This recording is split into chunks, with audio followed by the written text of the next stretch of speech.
शिवाय नमोस्तुभ्यं भक्तों। श्री शिव महापुराण चतुर्थ कोटि रुद्र संहिता का 6वां अध्याय शीर्षक है ब्राह्मणी का स्वर्ग गति वर्णन। सूत जी बोले, ब्राह्मण के आंगन में एक सुंदर गाय बंधी थी। उसका बछड़ा भी था, परंतु सायकाल के समय से दूही ना जा सकी थी क्योंकि ब्राह्मण घर में नहीं था। जब रात में वह घर आया तो गाय दूही ना देख खेदित हुआ। उसने शीघ्र ही अपनी स्त्री को बुलाया और बछड़ा छोड़कर गाय को दूहने चला। जब बछड़े ने गौ को पहना दिया तो ब्राह्मण उसे खूंटे से बांधकर गाय के थन से दूध निकालने चला। बछड़े ने उछल कूद कर उसका पैर कुचल दिया, जिससे वह ब्राह्मण बड़ा पीड़ित हुआ। उसने क्रोध करके उस बछड़े को बहुत मारा और ब्राह्मण ने गाय दूह ली, परंतु क्रोध से उसने बछड़े को नहीं छोड़ा। तब बछड़े का दूध पिलाने की प्रीति से गौ रुदन करने लगी।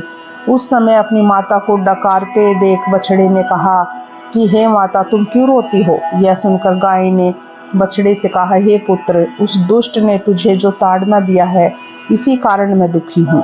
अपनी माता का वचन सुन बछड़े ने उसे समझाया और अपनी माता से बोला, हम कर्मों से बंधे हैं, जैसा पहले कर चुके हैं वैसा हम भोगते हैं। अपने कर्मों से ही सुख और दुख होता है, इस कारण तू चिंता ना कर।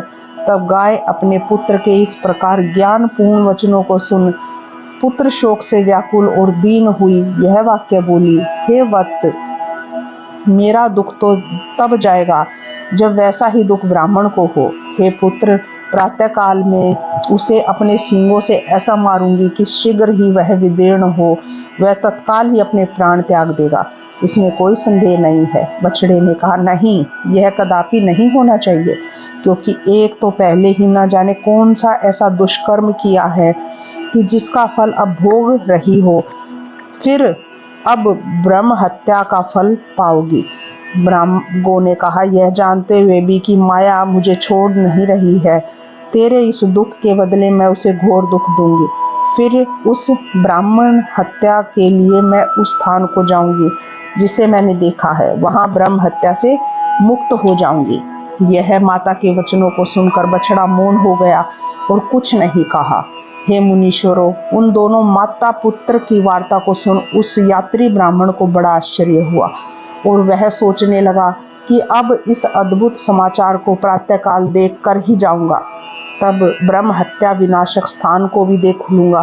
प्रातः होने पर उस गृह का स्वामी उठा, ब्राह्मण को जगाने लगा और बोला, पूर्ण प्रातः काल हो गया है, अब अपनी यात्रा करो और जहां तुम्हारी इच्छा हो जाने की उस देश को जाओ। पथिक ने कहा, मेरे और मेरे सेवक के शरीर में कुछ पीड़ा है, इससे यहाँ थोड़ा समय ठहर कर जाऊंगा। ब्राह्मण ने कुछ बोला और स्वयं कहीं जाने के विचार से अपने पुत्र को बुला उसे गाय दूहने को कहकर चला गया। पुत्र ने उठकर गाय दूहने को बछड़ा छोड़ा। उसके पुत्र ने बछड़े को खोल जो ही गाय के आगे जाकर बांधा, तो ही गाय ने अपने सींगों से उस पर ऐसी संघातिक चोट की कि वह पृथ्वी पर गिरकर तत्काल ही मर गया। यह देख उसकी माता चिल्लाकर पुत्र शोक से घोर विलाप करने लगी। लोगों ने दौड़कर ब्राह्मण को बुलाया। ब्राह्मणी ने क्रुद्ध हो गाय को खूंटे से खोल दिया और कहा कि इस गाय को लेकर क्या ही करेंगे। यह श्वेत गो खूंटे से छूटकर जो बाहर चली तो लोगों ने देखा कि उसका सारा शरीर काला हो गया।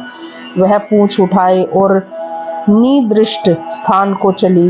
वह यात्री ब्राह्मण भी अपने सेवक सहित उसके पीछे चला। चलते चलते वह गो नर्मदा के तट पर नंदीकेश्वर महादेव के स्थान में जा पहुंची।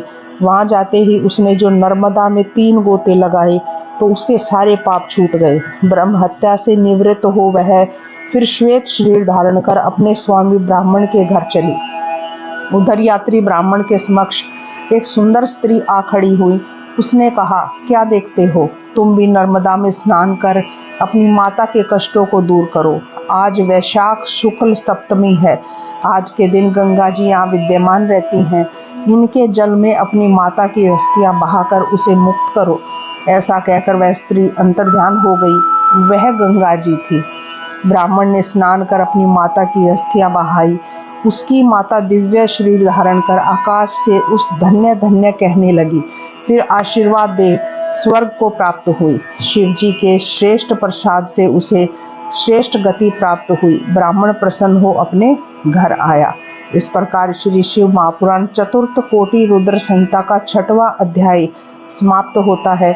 श्री शिवाय नमोस्तुभ्यं भक्तों।